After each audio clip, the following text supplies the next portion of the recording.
Bonjour, vous venez de recevoir à nouveau le dossier de lecture des robots et des humains. Donc ce matin, on va lire la deuxième partie qui s'intitule « Découvrir des modèles de robots conçus pour différents milieux ». Cette lecture-là va vous permettre de vous documenter pour écrire à François Michaud, concepteur de robots.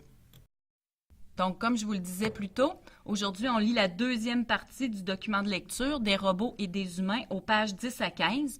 Tout comme hier, vous avez le droit d'écrire dans le magazine, vous avez le droit de surligner les informations que vous trouvez importantes.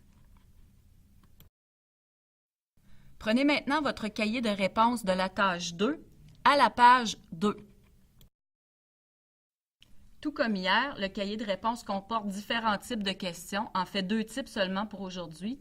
Pour répondre aux questions, assure-toi que tu t'appuies toujours sur le texte, c'est très important.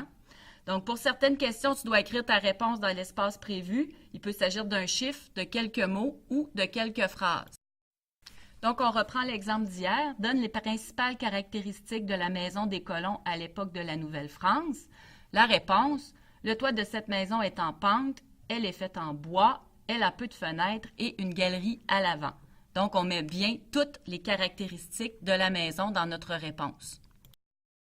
L'autre type de question que tu vas retrouver aujourd'hui dans ton questionnaire, c'est les choix de réponse. Donc, dans ces cas-là, tu vas avoir le choix entre 4 réponses. Tu en choisis une seule et tu encercles la lettre qui se trouve devant la réponse. Combien y a-t-il de jours dans une semaine? La bonne réponse, c'est 7 jours et ça correspond à la lettre C. Je vous rappelle qu'en tout temps, vos réponses doivent s'appuyer sur le texte, contenir des informations du texte et elles doivent être suffisamment développées et bien sûr faciles à comprendre. Tout comme hier, vous avez le droit d'utiliser le dictionnaire et une fois que vous avez terminé de répondre aux questions, je vous demande de bien réviser la construction de vos phrases et de corriger l'orthographe des mots le plus possible afin que ce soit facile pour moi de bien comprendre vos réponses. Vous avez jusqu'à la récréation pour compléter l'examen de lecture. Bonne chance à tous! Created using Powtoon.